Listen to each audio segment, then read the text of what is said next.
Buenas a todos y a todas y bienvenidas de nuevo una semana más a nuestro canal de podcast Vivir desde ya en Spotify y en YouTube Duodigestivas. Antes de nada recordarte de suscribirte para no perderte ninguna novedad que van a ir llegando. Y nada, recordaros que estamos en el bloque hablando de SIBO y hoy hablaremos acerca de cómo lo tratamos en consulta, un poquito dar ciertos conocimientos, estrategias que puedan serviros a vosotros para tomar nota y aplicar. Y a partir de aquí ir viendo un poquito cómo avanzamos en función del caso. Recordaros que este capítulo está patrocinado por la marca de suplementos Cenemen, en la que confiamos, estamos probando sus suplementos y estamos la verdad que muy contentas. Sí. Lo hacen muy bien, tienen suplementos muy chulos. No de todo lo que vayamos a hablar hay siempre un suplemento, ¿no?, al que acogerse, pero sí que es una marca que en general, si pues yo que sé, un omega 3, una vitamina D, algo así, pues con nuestro código tienen un 10 y está genial. Duodigestivas, tenéis un 10% de descuento en todos los productos, así que no os olvidéis aprovecharlo. Así que nada, vamos a arrancar con ello. Vamos a arrancar hablando de los tipos de tratamiento. Al final ya hemos hablado en capítulos anteriores acerca del SIBO, qué es lo que confiere, etcétera. Entonces, una vez nos encontramos con un SIBO positivo, es decir, o detectamos mediante la clínica, ¿qué es, Marina, por ejemplo? ¿Por dónde empezarías? ¿Qué tipo de tratamientos hay? Porque al final hay que entender que cada persona es diferente, hay que individualizar.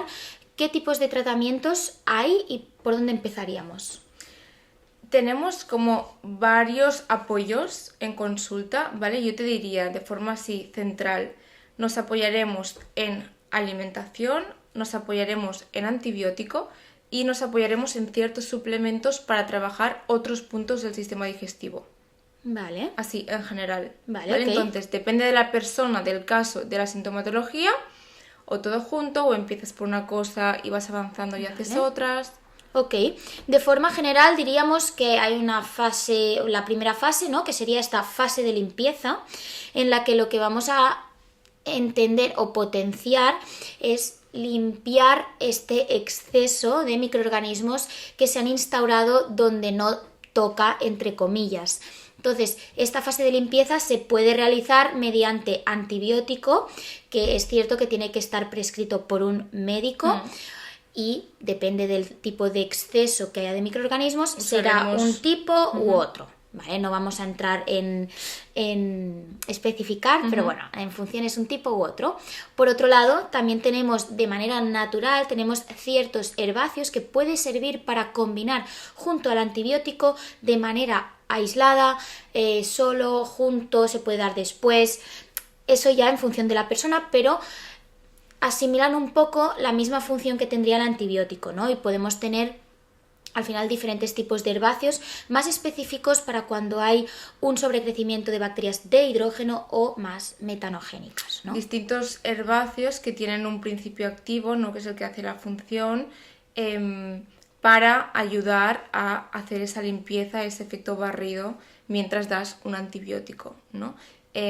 Puede ser la berberina, puede ser un orégano, o sea, hay muchísimas cosas y muchos suplementos, incluso muchos de ellos con varios herbáceos combinados, pero es eso, según la persona y lo que necesitemos, daremos unos u otros y durante un tiempo u otro. Exacto.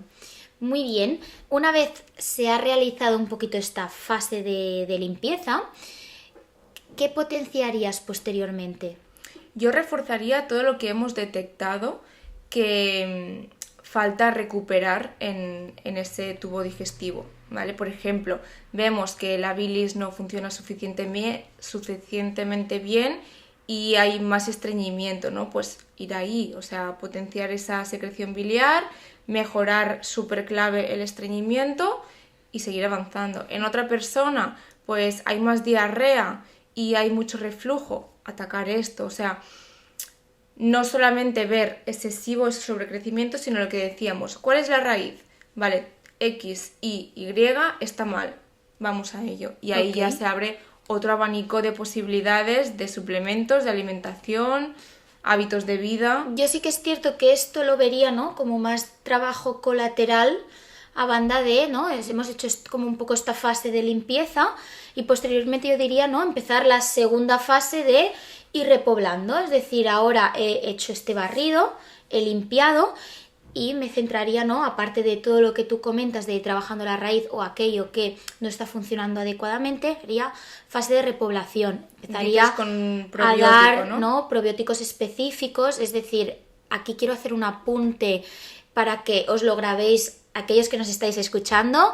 No vayáis a comprar probióticos si no os los han recomendado de manera específica. El ir a la farmacia a comprar probióticos y que te den cualquiera no sirve para nada. Te estás gastando el dinero en vano. No tiene ninguna situación es que no te va a beneficiar. O incluso te va a hacer más daño. Porque al final cada probiótico es específico. Por lo tanto, aquí es importante que con aquel profesional con el que estás tratando este sobrecrecimiento, es decir, posteriormente a la limpieza, te recomiende aquellos probióticos que son específicos para ti y para la situación en la que te encuentras. Exacto. Y repoblando. Aquí recomendaría, por ejemplo, un tipo de probióticos que la función que tienen es de funcionar a nivel de competencia. ¿Qué quiere decir esto? Si yo me siento en una silla, tú ya no te puedes sentar. Pues es un poquito como funcionan los probióticos con esta fase de limpieza que hemos hecho, evidentemente no se limpia todo, ni mucho menos, ¿no? Pero este tipo de probióticos lo que va a funcionar es, van cogiendo esos huecos que han quedado y así de esta manera no lo van a poder ocupar otros patógenos. Como que nos aseguramos de que ese sitio hay alguien bueno. Está cogido. Este tipo de probióticos con el tiempo cae, porque al final son momentáneos, pero ya lo habremos ido regenerando mediante alimentación, ¿no? Sí, también ser conscientes de que el probiótico tampoco es la solución y es una herramienta más y que en el momento en el que tú dejas de tomarlo, al cabo de poco, esos efectos se van. Claro, y hay que potenciarlo mediante la alimentación, estilo de vida, etcétera, ¿no? Entonces sí que es cierto que no, al final el tratamiento con probióticos tiene que ser a largo plazo, no me puedo quedar 2 semanas y ya está, ¿no? Y voy a ir cambiando de probióticos también, voy a empezar con uno, luego voy a cambiar y ahora voy a potenciar mejor otra cepa con esto, con lo otro, pero esto al final tiene que ser pautado por alguien experto que entienda, porque al final si yo voy a la farmacia me van a dar cualquiera que por casualidad puede hacerme algo, por casualidad igual no noto nada, que va a tener ningún efecto en mi microbiota o todo lo contrario, depende de la cepa que igual me puedan llegar a dar, incluso puede indigestarme, puede agravar, ¿no?, esta sintomatología.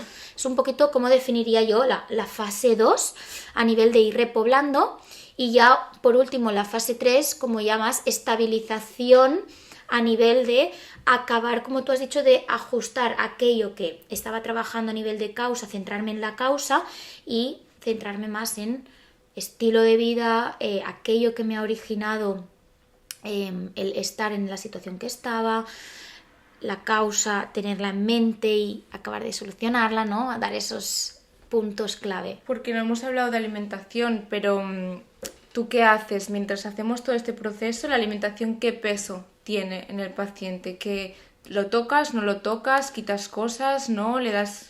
Al final, como nutricionista es donde más tenemos que trabajar y es lo que nos toca y es en lo que también más creo, ¿no? También al final depende de la persona y depende de la situación. Por ejemplo, un SIBO de hidrógeno, ¿qué nos va a ir bien? Nos va a ir bien hacer una alimentación adaptada al paciente, baja en alimentos que tienen una elevada carga fermentativa, ¿no? Y que sabemos que le sientan mal. Claro, es decir, sería un estilo, una dieta baja en FODMAPs. Sí que es cierto que aquí puedes como individualizarla un poquito más. Si el paciente me refiere que los espárragos verdes les sientan bien, pues... no lo vamos a quitar. Es cierto que si los está comiendo cada día le voy a decir, mira, pues vamos a tomarlos 3 veces a la semana, ¿no? Pero más un poco esta dinámica, esto durante 3-4 semanitas y posteriormente vamos a ir haciendo estas introducciones, pero no hacer una alimentación restrictiva a nivel de FODMAPs, porque si no, ¿qué pasa? Que el paciente luego las introducciones cuestan muchísimo más y si se alarga mucho en el tiempo tengo el riesgo de que no hay estas bacterias que me han originado esta sintomatología, pero tampoco están las buenas que me benefician, ¿no? Por lo tanto hay que ir un poquito con cuidado con este tipo de alimentación. Y adaptarlo todo mucho, o sea que no hay un protocolo en cuanto a alimentación único y exclusivo para todos, ni mucho menos. Es lo que decíamos, que los espárragos te sientan bien. Escucha, pues yo no te los voy a... O sea, si te sientan bien, no te los voy a quitar. Es lo que decías tú, otra cosa, que como y ceno espárragos cada día de mi vida. Ok, pues vemos, reducimos la dosis sí. y pero y que si hacemos una FODMAP, ¿cuánto tiempo? ¿Cómo? Ojo, que no tampoco es la solución a los problemas, la FODMAP. Sobre todo en las introducciones, hablando así de suplementos, también nos podemos ayudar de algunas enzimas digestivas, ¿no? Al final enzimas digestivas tenemos muchísimas y depende de cada laboratorio tiene su composición, ¿no? Es algo que creo que es de bastante ayuda cuando nos está costando introducir, y para que nos ayude y apoye la digestión puede ser una buena herramienta para ir incorporando cosas. Las enzimas de por sí solas no van a hacer que solucionemos el problema, ni mucho menos, pero va a hacer que este paciente vaya teniendo más confianza a la hora de ir incorporando. Sobre todo para aplanar un poco todo lo que es la parte más mala de esto, ¿no? Que son los síntomas, y que poder hacer lo más liviano posible para esa persona el tratamiento, y que si unas enzimas te pueden mejorar esa hinchazón que te quita la vida todo el día, pues las voy a poner. Sí, bueno, al final depende de la persona, nos puede ayudar a que no haya esta conducta de rechazo a ciertos alimentos que con el tiempo vemos mucho en consulta. Si es una persona que, por ejemplo, ha estado mucho tiempo sin incorporar ciertos alimentos, ya no es que le siente mal, sino que ya... Tiene miedo, seguramente. Exacto, hay un miedo, hay un rechazo, y esto hay una resistencia que a nivel de avanzar nos cuesta muchísimo. Entonces, estas enzimas hay que ver bien la composición, de decir, ostras, pues que tengan lo que nos interesa. Hay que tener en cuenta que hay enzimas con betaína, sin betaína, cuándo doy betaína, cuándo no la doy. Hay que ver cómo está esta mucosa a nivel digestivo, ¿no? Pues por eso también considero que no podemos tomar suplementos a la babalá, ni recomendar al aire, sino tiene que ser muy específico. Enzimas hay muchas, hay mucha composición, hay unas que nos van a ayudar a digerir ciertos alimentos u otros, unas para más las proteínas, grasas, carbohidratos, y eso hay que hacerlo de manera específica también, pero es una buena herramienta que creo que es importante comentar de cara al tratamiento, porque bueno, es como una pata más donde poder apoyarnos, y esto es importante tenerlo en cuenta. Y yo creo que más o menos sí que es cierto que luego individualizaremos más, igual tratamos una cosa u otra en función del paciente, pero más o menos yo diría estas 3 fases como más marcadas de limpieza, repoblar y más estabilización, como rehabilitación un poco más en esta situación. Sí, los 3 cajones grandes donde nos vamos a apoyar y vamos a ir haciendo, y es eso, depende de la persona y del caso, vamos a sacar distintas cosas, ¿no? Pero el cajón va a ser el mismo. Limpiar, repoblar, reforzar aquello que es un punto débil para esa persona y después estabilizar. Muy bien, pues nada, esperamos que os haya servido. Sí que es cierto que al final hay que tener en cuenta que, ostras, esto es un poquito a tenerlo en cuenta. Seguro que igual si estás tratando tu SIBO con otro profesional y estás actuando en otro orden, tendrá su motivo. Esto es de forma general. O si tienes dudas acerca de cualquier cosa, nos puedes escribir si quieres ver tu caso de manera detallada, y nosotras estaremos encantadas de poder ayudarte y darte un poco de luz, que seguro que es necesaria. Nos vemos la semana que viene con un nuevo capítulo. Hablaremos también acerca de este cajón de SIBO, pero de otro tema. Y nos vemos. Un saludo.